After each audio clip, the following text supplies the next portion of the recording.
It's Ranger Olivia here today, and welcome to the Parkland's virtual classroom. Today we're going to talk about photosynthesis. The first thing we will want to talk about are what do plants need to survive. Plants will need water, sunlight, space to grow. Plants will need air, but what's in air? Air is made up of many different naturally occurring gases, most of which is nitrogen and oxygen. But there are also small percentages of other gases like carbon dioxide, which we will talk about later. Lastly, plants will need soil to survive.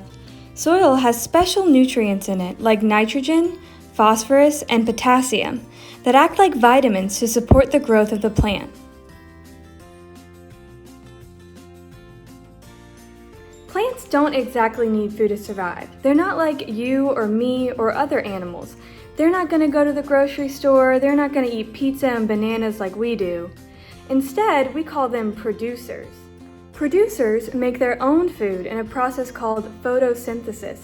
They use 3 key ingredients to make their own food. The 3 main ingredients that plants need to do photosynthesis is sunlight, carbon dioxide, and water. Now you may be asking yourself, how do plants get these main ingredients? They can't go to the grocery store like us. And the answer is, plants have special parts dedicated to getting each of these 3 main ingredients, and let's go over that next. To get sunlight, the plant uses a special pigment called chlorophyll, which makes the leaves green.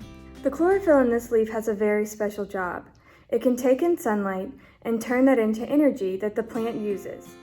To get carbon dioxide, plants have small openings called stomata, which open to take in carbon dioxide. They are so small you can't even see them with your eyes. Here's a look at them under a microscope. Next, plants take in water that is in the soil by sucking them up through their roots, where the stem transports them to the leaves. With all these parts, the plant uses energy from the sun, water, and carbon dioxide to create sugars or glucose they use for food. The plant will consume some of the sugar now and store the rest. This process also produces oxygen, which is called a byproduct of this reaction.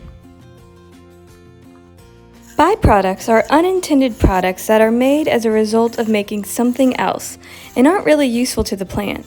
For example, when you sharpen a pencil, you will get pencil shavings. The pencil shavings are the byproduct of a sharpened pencil and not very useful.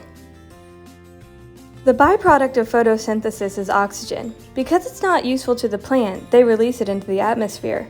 However, it's very important to us since we need oxygen to breathe. When we breathe out, we give off carbon dioxide, which is the exact thing that plants need to photosynthesize.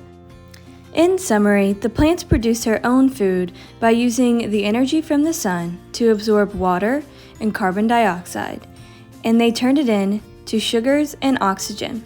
They'll use the sugars for food and will release the oxygen as their byproduct.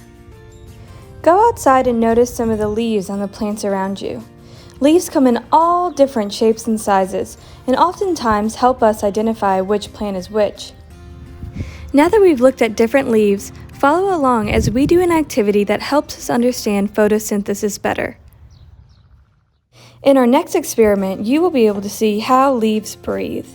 What you will need to do is take a clear glass bowl and fill it with lukewarm water. Place a freshly picked leaf into the bowl of water and make sure it is fully submerged by placing a small rock on top. Then set the bowl in a sunny window and wait a few hours.